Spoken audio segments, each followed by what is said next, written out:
Bonjour à ceux qui nous écoutent aussi plus tard sur Internet, sur notre chaîne YouTube Église protestante, paroisse protestante de Nijmegen. Il y a des gens qui aiment les maths, je ne sais pas comment ils font. Je ne les critique pas, hein. Voilà. Quelqu'un de très intelligent a dit que les formules mathématiques possèdent une beauté innée qui transcende le chaos de ce monde et révèle un ordre qui a toujours démontré la nature de Dieu. Fin de citation.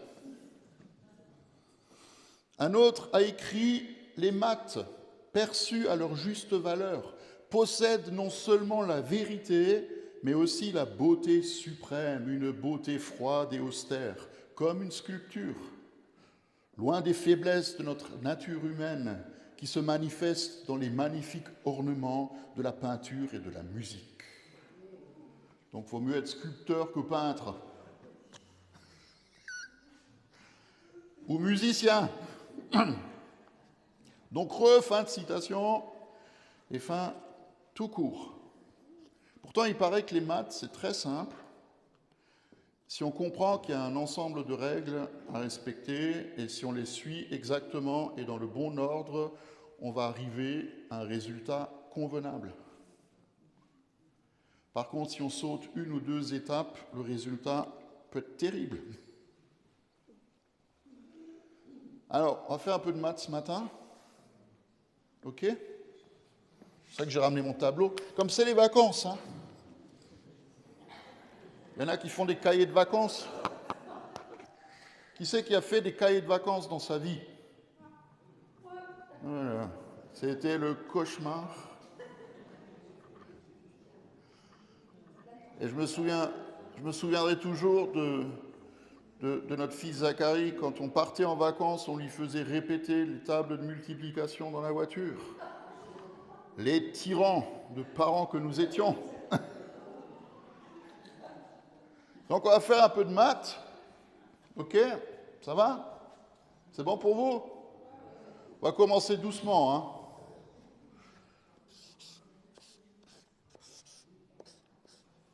Allez. 1 plus 1 égale... Il y en a un qui a dit 3. Qui c'est qui a dit 3 ? Ouais, du coup, hein, il n'y a plus personne, hein.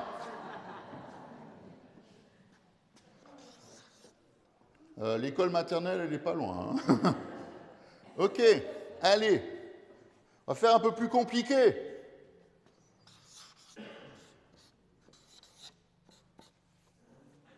« 2 plus 3 égale... » Ah, j'ai compris 7, tu m'as fait peur. 5, ok, cool.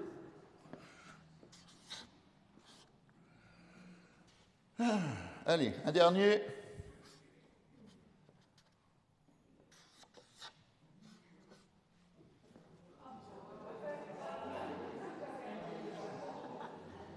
5 divisé par 3. »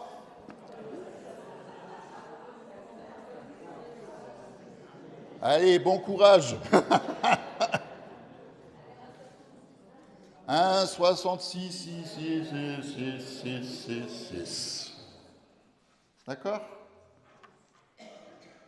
On a découvert, vous connaissez la formule de pi ? 3,1415, 92, je ne sais plus. On a découvert que les décimales qui suivent la virgule, en 2022, donc il n'y a pas longtemps, on est arrivé à 200 milliards de décimales après la virgule. Et on n'a pas fini, hein. Donc c'est un chiffre qui est très long. Et dans le livre Guinness des records, il y en a un qui a retenu, je crois, sans exagérer, 10 millions de chiffres après la décimale. Il a mis 1 an à prendre. C'était un autiste, hein. Il a mis 1 an à prendre, mais il a retenu 10 millions de chiffres dans le bon ordre. C'est un truc de fou, hein, quand on y pense, hein. Ok ? Il y a des gens qui ont comparé Dieu à un mathématicien. Ou comme Voltaire a un horloger qui a tout mis en place pour que tout fonctionne à peu près correctement.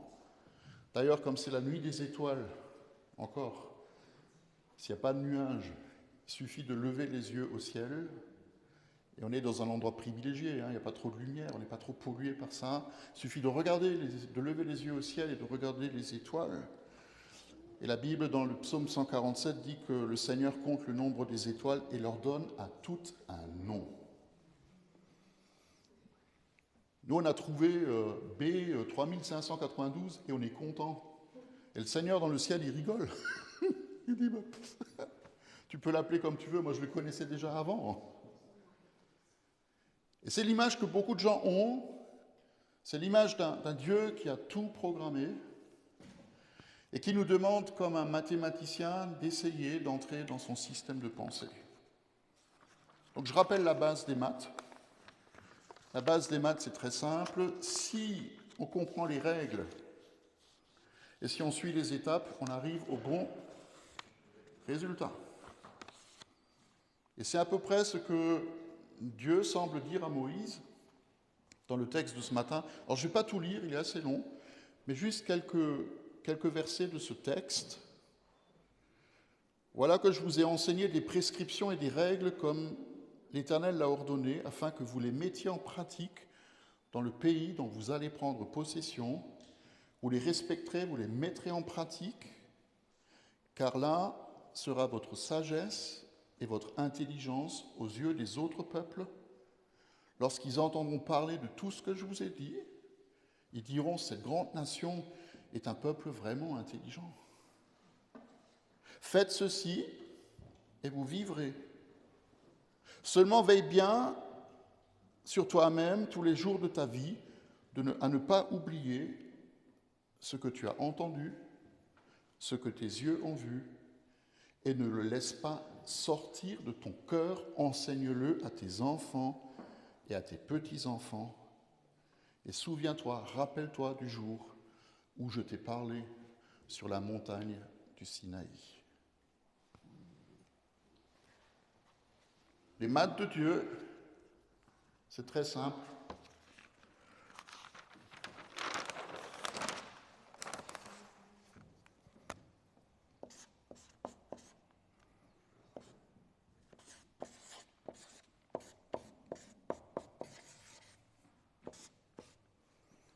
Écoute.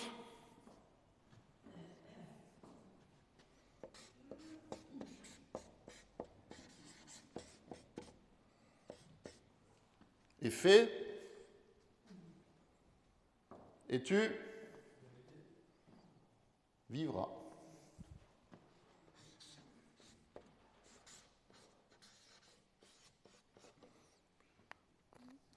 Je m'excuse, depuis la maternelle, j'écris toujours aussi mal. C'est ça, la règle fondamentale de la vie selon Dieu, c'est écoute et fais pour que tu vives. Écoute les commandements, écoute les instructions que je te donne, fais ce que je te dis et tu vivras dans le pays que je te donne.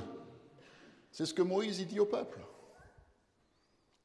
Quand le roi David se prépare à sa mort et il sait qu'il va mourir, il va remettre son royaume entre les mains de son fils Salomon et il lui dit la chose suivante, « Je m'en vais par le chemin qui est commun à tous les hommes. » Nous allons tous mourir un jour. D'accord ? C'est bon pour vous ? C'est acquis. Le plus loin possible, mais c'est quand même, c'est le chemin commun à tous les hommes de la terre. Fortifie-toi, sois un homme, respecte les ordres de l'Éternel ton Dieu, marche dans ses voies et garde ses prescriptions, ses commandements, ses règles et ses instructions, et ainsi tu réussiras dans tout ce que tu feras et partout où tu te tourneras. Des règles, une logique, un résultat. Et un avertissement. Si tu ne suis pas les règles, si tu n'écoutes pas ce que je te dis, si tu ne mets pas en pratique ce que dit ma loi, alors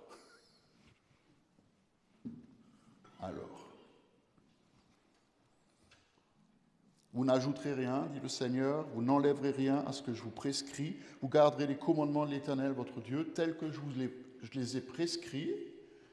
Le Seigneur n'est pas seulement un mathématicien, un programmateur en informatique, mais il est aussi un médecin. Il donne une prescription.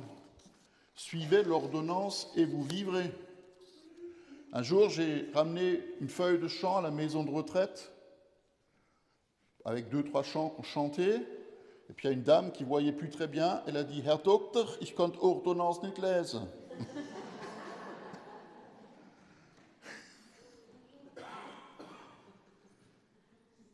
Docteur, j'arrive pas à lire l'ordonnance. Je trouvais ça tellement beau. Mais c'est ce que le médecin il fait. Il vous fait une prescription, il vous dit tu prends ça matin, midi et soir, et ça ira mieux.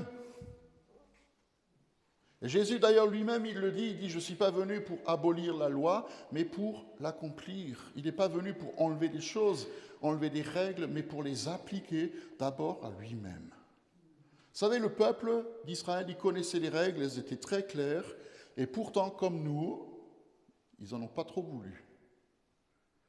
Tu feras pas et tu feras. On n'aime pas trop, hein? T'as pas le droit.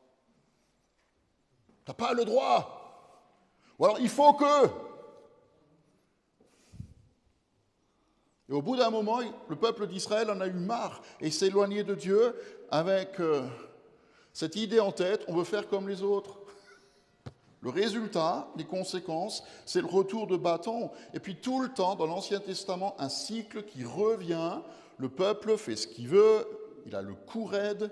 Dieu, finalement, il dit c'est pas très cool ce que vous faites.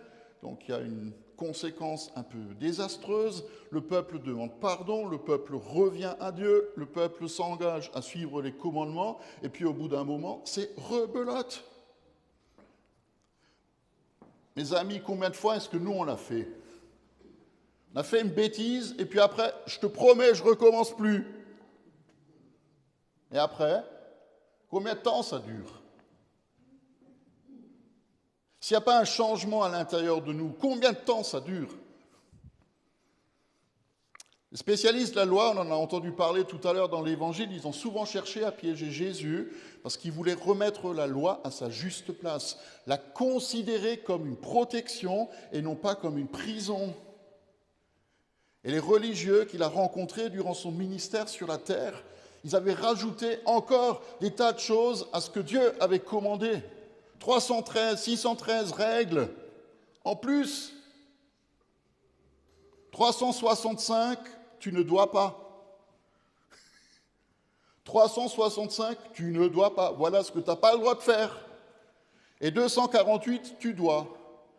Ça, c'est pour tous les jours, sauf les week-ends et les jours fériés. Mais si leur motivation partait d'une bonne intention, ils avaient perdu de vue l'esprit de la loi. Et ils ont rendu le chemin pour suivre Dieu tellement plus difficile. Et pourtant, Dieu avait voulu que son peuple soit le plus intelligent et le plus sage parmi toutes les nations de la terre. Ils devaient être les témoins de sa grandeur, de sa gloire, de sa puissance, de sa grâce et de son amour.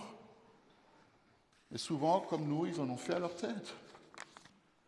Alors Jésus a résumé la loi, on l'a entendu tout à l'heure, à 2 commandements, c'est aimer Dieu et c'est aimer son prochain. C'est tout. Et c'est beaucoup. Nous devons revenir à cela. Nous devons sortir des listes des tu dois et tu dois pas pour suivre le Seigneur. Et honnêtement, si vous rentrez en vous-même et vous réfléchissez, combien de fois on se fait sa propre liste? Pour plaire à Dieu, qu'est-ce que je dois faire? Et inconsciemment, on se crée sa propre liste. Voilà ce que je devrais faire, voilà qui je devrais être. Pour mériter le ciel, pour ne pas aller en enfer, pour recevoir l'approbation de Dieu, pour recevoir sa bénédiction. Mais ça ne marche pas comme ça. Ce que Jésus est venu faire, c'est changer les mots pour nous relier à Dieu. Il est venu dénoncer la fausse religion. qui cherche à atteindre Dieu par ses propres efforts, pour la remplacer par la relation.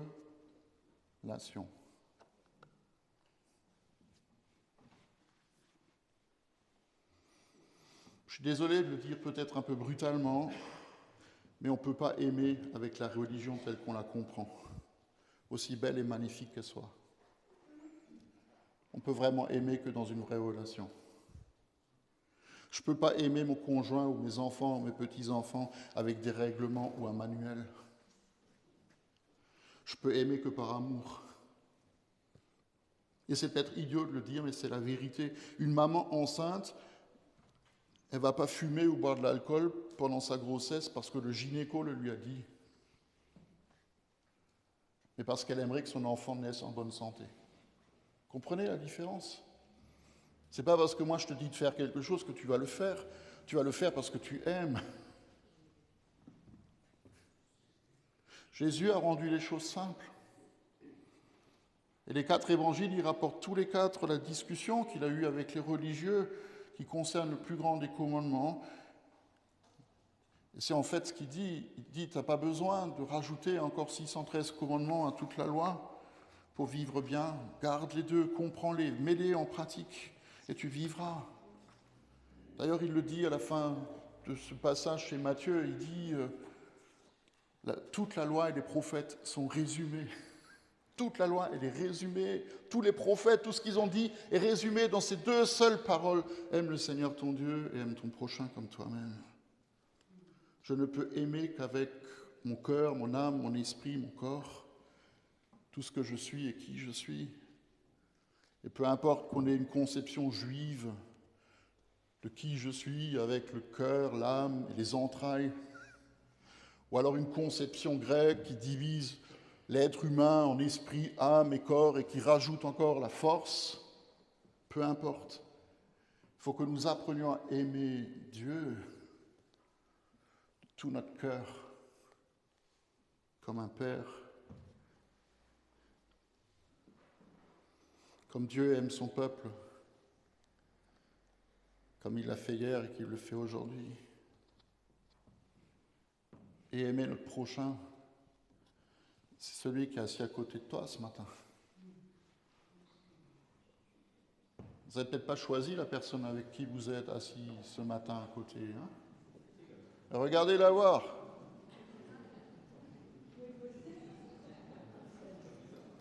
Comme dirait notre ami Carlos Payon, dites-lui tête d'amour.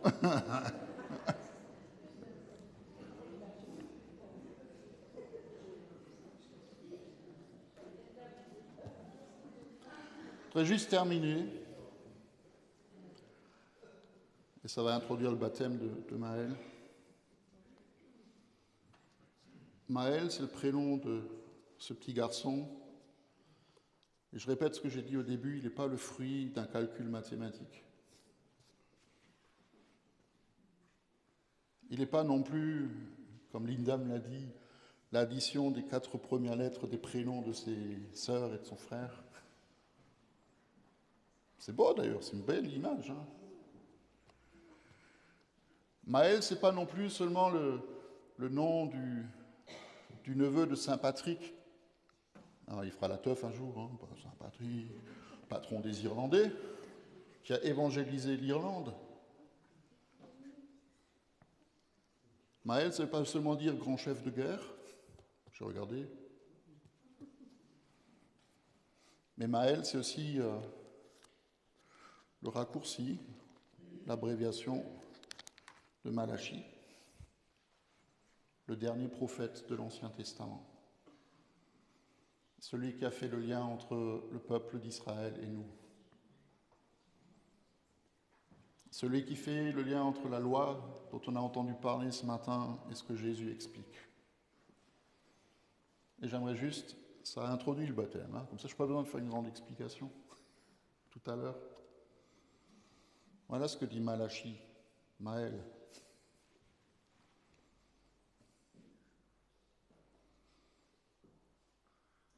Ceux qui craignent l'Éternel se parlèrent l'un à l'autre, et l'Éternel fut attentif et il écouta.